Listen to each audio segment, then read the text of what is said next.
అదే RTV app వార్తల్ని క్షణాల్లో చదివే అవకాశం ఉంటుంది. ఒక న్యూస్ పేపర్, ఒక టెలివిజన్ ఛానల్ మీ చేతుల్లో ఎప్పుడూ ఉంటాయి. Welcome to RTV. నేను మీ శ్రీనివాస్. సుదూర సముద్ర తీరం, లెక్కకు మించి మత్స్య సంపద, వేల గ్రామాలు, లక్షల కుటుంబాలు, వీరికి ఒకటే జీవనోపాధి. మత్స్యకారులు మత్స్యకి వేటకి వెళ్లాల్సిందే. చేపల వేట లేకపోతే వీరికి పూట గడవటం కూడా చాలా కష్టంగా ఉంటుంది. అటువంటిది రానున్న 2 నెలలు అంటే సుమారు 60 రోజులు వారికి గడ్డు కాలం ఎదురుకానుంది. అది ఎందుకంటే ఏప్రిల్ 15 నుంచి 60 రోజుల పాటు చేపల వేట నిషేధం అయితే ప్రభుత్వం విధిస్తుంది. ఈ 2 నెలల కాలంలో వారు పడే అవస్థలు అంతా ఇంత కాదు. బోట తీందే పూట గడవని వారి పరిస్థితులు చాలా గడ్డుగా ఉంటాయి.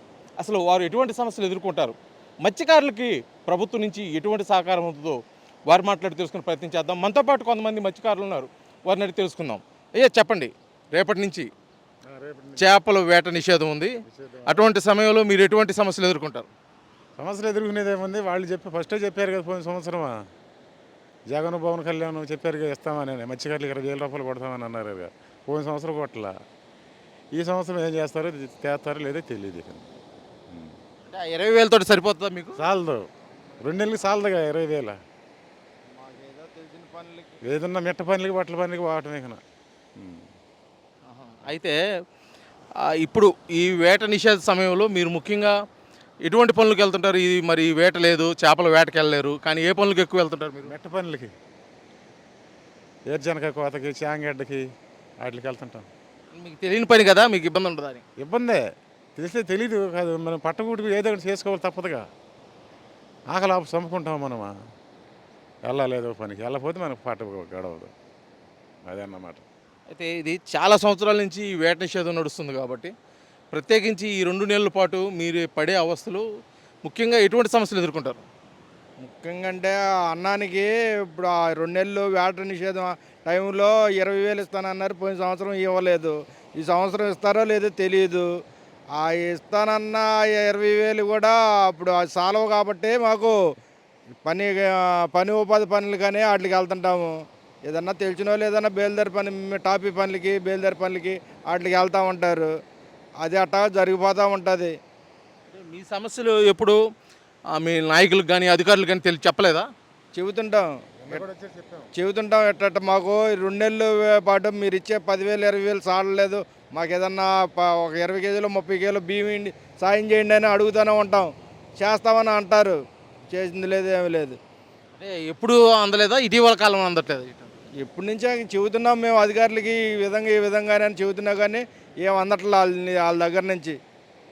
అలా మీరు మత్స్యకారులుగా ముఖ్యంగా ఈ 2 నెలల కాలంలో మీకు అసలు పూర్తిగా కూడా జీవనోపాధి ఏమి ఉండదు కాబట్టి మీకు ప్రభుత్వం నుంచి ఇవి ఇస్తే మాకు బాగుంటుంది ఈ 2 నెలలు అని చెప్పి మీరు ఏం కోరుకుంటారు? అదే 2 నెలల పాటు బియ్యం పప్పు ఏమన్నా ఇస్తే మేము కొద్దిగా సాయంగా ఉంటుందని, వాళ్ళు ఇచ్చే ఆ మత్స్యకారుల భరోసా కాకుండా ఏమైనా ఇస్తే ఇంకా కొద్దిగా సాయంగా ఉంటుందని. అంటే ఏం కోరుకుంటున్నారండి? బియ్యము ఏదన్నా మనకి నిత్యావసర సరుకులు ఉంటుందా అవి. మీరు చెప్పండి అయ్యా, ఒకరు కాదు ఇద్దరు కాదు కొన్ని వేల కుటుంబాలు ఈ మత్స్యకారులు అయితే ఉన్నారు. ఇటువంటి పరిస్థితుల్లో వారు బాగా ఎదుర్కొంటారు సమస్యలు. మీరు ఈ ప్రతి సంవత్సరం ఈ సమస్య ఉండేదే కాబట్టి మీకేదన్నా శాశ్వతంగా ఏదన్నా ఇది చేస్తే బాగుంటుందని మీరు కోరుకుంటున్నారా? ఏం కోరుకుంటాం, మనం చెబుతానే ఉన్నాం, వాళ్ళని పట్టించుకోకపోతుండే భారీ చెబుతానే ఉంటున్నాం. మనం పట్టించుకోకపోతుండే ఏం చేద్దాం చెప్పు. నిన్న వచ్చారు, మొన్న వచ్చారు, చూసారు, లాక్కున్నారు, వెళ్ళారు. ఏ సమాధానం లేదు. రేపు 15వ తారీఖు వస్తామని అన్నారు, మరి వస్తారో రారో తెలియదు. ప్రతి సంవత్సరం అలాగే వస్తారా? వస్తారు, 14వ తేదీన సాయంత్రమే చెబుతారు. 15వ తేదీ నుంచి వేటకి వెళ్ళొద్దని మాకు సాటింపులు అంటే దొరాయిలు వేస్తారు. ఇక దొరాయిలు అయితే ఆ రోజు నుంచి వేటకి ఎవరు వెళ్ళడానికి లేదని మాకు కట్టుబాటు అనేది ఉంటుంది. అంటే మరబోట్లైనా అసలు ఏ బోటు కూడా సముద్రంలోకి వెళ్ళదా? ఈ మరబోట్లు వెళ్ళవు. మళ్ళీ తండ్రి తెప్పలో తెడ్లు లాక్కునే తెప్పలు వెళ్తుంటాయి వేటలకి. అవి ఇక్కడ దగ్గరికి వెళ్ళేదన్నా 100-200 తెచ్చుకోవడానికి వెళ్తుంటారు అంతే. మరబోట్లు అయితే మరబోట్లు మా కట్టుబాటు ప్రకారం ఒకరోజు ఆ టిప్పు సాటింపు వేసారంటే ఆ 61 రోజు దాకా ఇక ఏమి వేటకి వెళ్తానికే లేదు. ఒకవేళ ఎవరైనా తెలుసో తెలియకో వేటకి వెళ్ళారనుకోండి, ఏమన్నా మీరు కట్టుబాట్ల ప్రకారం ఏమైనా ఉంటాయా దానికి సంబంధించి? ఉంటాయి. ఏమో ఎటువంటి ఉంటాయి? వాళ్ళకి ఏదన్నా తప్పుల ప్రకారంగా 2000, 3000, 5000 అట్ట తప్పుల ప్రకారంగా వేస్తూ ఉంటారు. జుల్మాన్ అని అంటారు వాటిని, వాళ్ళు వేస్తారు. ఎవరైనా వెళ్తుంటారు అలాగా? ఎవరు వెళ్ళరు. ఎవరన్నా దొంగతనంగా అటు దొంగతనంగా ఏదన్నా తిండి గడవలేక వాటికి వెళ్తూ ఉంటారు. ఎప్పుడన్నా ఇప్పుడే కాదు, ఓ 10 రోజులు 20 రోజులు జరిగిన తర్వాత దొంగతనంగా వెళ్తూ ఉంటారు. ఇట్లా నిజాయితీగా మట్టుకు వెళ్ళరు. తెలియకోకుండా అధికారులు తెలియకోకుండా వెళ్ళి ఆట చేసుకొని వస్తూ ఉంటారు. అప్పుడు మాకు తెలిసినా కానీ మేము అడుగుతుంటాం. మేము అందరం ఒకే విధంగా ఉండాలి కానీ చేపలు ఆటలకు వెళ్ళకోకుండా అందరూ ఒకే విధంగా ఉండాలి కానీ నువ్వు వెళ్తున్నావు ఏందని అడుగుతుంటే అధికారులే అడగట్లేదు, మళ్ళీ మీరేం చేస్తారు అన్నట్టుగా మాట్లాడుతుంటారు వాళ్ళు వెళ్ళిన వాళ్ళు కూడా. అయితే ఈ సమస్య అనేది మీకు ఎప్పటి నుంచో ఉంటుంది, ఎప్పుడు ఉండేదే.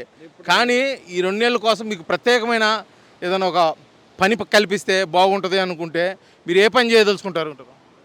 మాకు తెలిసిన పని ఏదన్నా వల్ల పనులు లేకపోతే మాకు కరువు ఉపాధి పని దాదాపు 7 కిలోమీటర్లు 8 కిలోమీటర్లు వెళ్ళి చేయాల్సి వస్తుంది ఆడికి.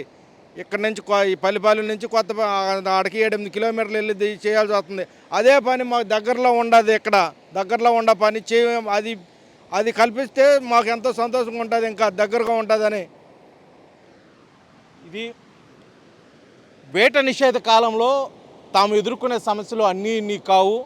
తెలిసి తెలియని పనులకు వెళ్లాల్సి వస్తుంది. 100-200 కూలి కోసం కూడా కరువు పనులకి, బేల్దారి పనులు కూడా వెళ్లాల్సిన పరిస్థితి వస్తుంది. అధికారులకు ఎన్నిసార్లు విన్నవించుకుంటున్నా వారు తూతూ మంత్రంగా ఏదో తాయిలాలు ఇస్తున్నారు తప్పితే మాకైతే శాశ్వత ప్రాతిపదికన సమస్యల పరిష్కారం అయితే చూపట్లేదు. ఇప్పటికైనా అధికారులు, నాయకులు మా మీద ప్రత్యేక దృష్టి సారించి ఈ వేట నిషేధ కాలంలో ప్రత్యేకమైన కార్యాచరణ అయితే నిర్వహిస్తే మాకు ఎంతో బాగుంటుందని చెప్పేసి గంగపుత్రులు, మత్స్యకారులు కూడా తమ ఆవేదన అయితే తెలియజేస్తున్నారు. అసలు దీని మీద అధికారులు ఎటువంటి చర్యలు తీసుకుంటున్నారు, ప్రభుత్వం నుంచి ఎటువంటి సహకారం అందుతుందో ఇప్పుడు మత్స్యశాఖ అధికారులను అడిగి తెలుసుకుందాం.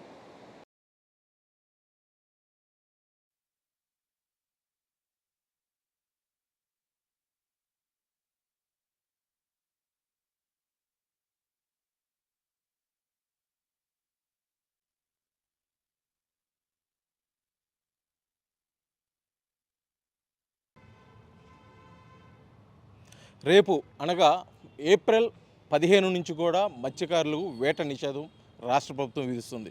ఇది గత కొంతకాలం నుంచి జరుగుతుంది. కానీ ఈ 60 రోజులు వేట నిషేధ కాలంలో అయితే మత్స్యకారులు వారు ఎంతో ఎదురు చూస్తూ ఉంటారు. దేనికోసం అంటే ప్రభుత్వం నుంచి ఏమైనా ఆదుకుంటుందా. అసలు ఇటువంటి పరిస్థితుల్లో మత్స్యకారులు ఈ 60 రోజులు ఎందుకు వేట నిషేధించాలి అనే విషయాల మీద కూడా మనతో పాటు మాట్లాడడానికి కోసం ఉన్నారు ఫిషరీస్ జేడీ సిహెచ్ శ్రీనివాసరావు గారు. వారు మాట్లాడి తెలుసుకుందాం అసలు ఎందుకు ఈ వేట నిషేధ కాలం, అదేవిధంగా ప్రభుత్వం నుంచి ఎటువంటి సహకారాలు ఉంటాయా, లేకపోతే ఎటువంటి చర్యలు తీసుకోబోతున్నారో వారు మాట్లాడి తెలుసుకునే ప్రయత్నం అయితే చేద్దాం. సార్ నమస్తే సార్, చెప్పండి. రేపు నుంచి అంటే ఏప్రిల్ 15 నుంచి వేట నిషేధ కాలం, సముద్రంలో ఎవరు వేటకి వెళ్ళకూడదని చెప్పేసి కూడా ఒక చట్టం ఒకటి ఉంది. దాన్ని అమలు చేసేదానికోసం రేపు నుంచి ఆల్రెడీ ఇంటిమేషన్ కూడా ఇవ్వడం జరిగింది. అసలు ఎందుకు వేట నిషేధం అమలు చేస్తారు ఈ 60 రోజులు? ఈ 61 రోజులు వేట నిషేధం చేపట్టడానికి ప్రధాన కారణం మత్స్య సంపదని పరిరక్షణ చర్యల్లో భాగంగా ఇది తీసుకుంటడం జరిగింది కన్జర్వేషన్ మెజర్స్లో. ఇందులో ఏంటంటే మొత్తం 12 సంవత్సరాల కాలంలో వేట చేయకుండా 10 సంవత్సరాల కాలం పాటు వేట చేసి 2 నెలల కాలంలో మత్స్య జాతులు అభివృద్ధి చెందడానికి సంతానోత్పత్తి కోసం ఈ యొక్క వేట నిషేధం అమలు చేయబడుతుంది. ఇది 61 రోజులు ఉంటుంది. తూర్పు తీరం మొత్తం కూడా కేంద్ర ప్రభుత్వ ఆదేశానుసారం ఏప్రిల్ 14వ తారీఖు అర్ధరాత్రి నుంచి అలాగే జూన్ 14వ తారీఖు అర్ధరాత్రి వరకు ఉంటుంది. దీంట్లో భాగంగా ఏంటంటే మత్స్యకారులకి వేట నిషేధ భృతి అనేది ప్రభుత్వ నియమ నిబంధనల ప్రకారం ఏవేవైతే పడవలు అనగా చేపల వేట చేయే పడవలు వేటకు వెళ్లకుండా ఉంటాయో, అంటే ఇందులో సాంప్రదాయక తెప్పలు అని ఉంటాయి, అంటే నాన్ మోటరైజ్డ్ క్రాఫ్ట్ అంటారు. వాళ్ళు వేట నిషేధం నుంచి మినహాయించబడ్డారు. వాళ్ళు వేటకు వెళ్తారు. మిగిలిన మోటరైజ్డ్ అలాగే మెకనైజ్డ్ ఫిషింగ్ బోట్లు మాత్రం వేట నుంచి నిషేధం లేదు. అవి తప్పనిసరిగా వేట నిషేధాన్ని అమలు చేయవలసి ఉంటుంది. వీళ్ళని ప్రభుత్వ ఆదేశాల ప్రకారం ఎన్యూమరేషన్ చేసి వాళ్ళ యొక్క జాబితాని సిద్ధం చేసి ప్రభుత్వానికి నివేదిక సమర్పిస్తాము. ప్రభుత్వ నిబంధనల ప్రకారం ప్రభుత్వం ప్రకటించినటువంటి పథకాలని వీళ్ళకి వేట నిషేధ భృతిలో అమలు చేస్తానికి చర్యలు తీసుకుంటాం. అయితే వీరికి ఈ వేట నిషేధ కాలం ఈ 21 రోజు అయితే ఉందో దీనికి సంబంధించి ఈ మత్స్యకారులకి ఎటువంటి అవగాహన కార్యక్రమాలు కానీ ముందస్తు ఇంటిమేషన్ కానీ వారికి ఈ వేట నిషేధ కాలంలో ప్రత్యేకించి తీసుకోవాల్సిన జాగ్రత్తల పట్ల మీరు ఎటువంటి సూచనలు కానీ సలహాలు కానీ ఎటువంటి కౌన్సిలింగ్ కానీ ఇవ్వడం జరుగుతుంది? ఇవి మాకు మత్స్యశాఖ ద్వారా ప్రతి ఫిష్ ల్యాండింగ్ సెంటర్లో సాగర్ మిత్ర అనే మనకి ఫిషరీస్ డిపార్ట్మెంట్ తరపు నుంచి పనిచేసే గ్రామస్థాయి అధికారులు ఉన్నారు. వీళ్ళతో పాటు అక్కడ ఉన్నటువంటి మత్స్య సహాయ అసిస్టెంట్లు ఉన్నారు, గ్రామ మత్స్య సహాయ అసిస్టెంట్లు.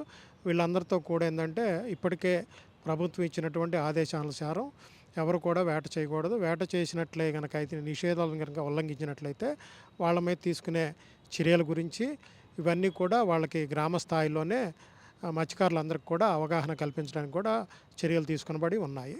అంటే ఒకవేళ వేటకు వెళ్తే అంటే మీరు నిషేధకాలం 21 రోజుల్లో ఒకవేళ ఎవరైనా వేటకు వెళ్తే వారి మీద ఎటువంటి శాఖాపర చర్యలు ఏమైనా తీసుకుంటారా, లేకపోతే ఏదైనా ప్రత్యేకమైన చట్టం ఏమైనా ఉందా దీనికోసం అని చెప్పి?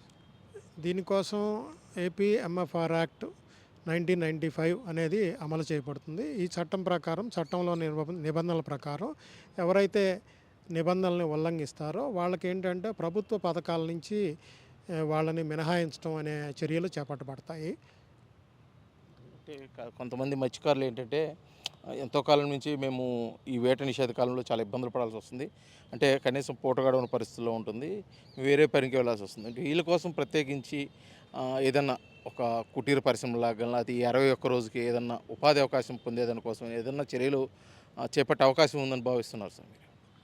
ప్రభుత్వ పథకం ద్వారా ప్రభుత్వం ప్రకటించిన నిషేధ భృతిని అందజేస్తాము. అయితే తప్పనిసరిగా పూట గడవని వాళ్ళు ఇది సాంప్రదాయక పడవలు అనేవి వేట నిషేధం నుంచి మినహాయించబడ్డాయి, వాళ్ళు వేట చేసుకుని వచ్చును.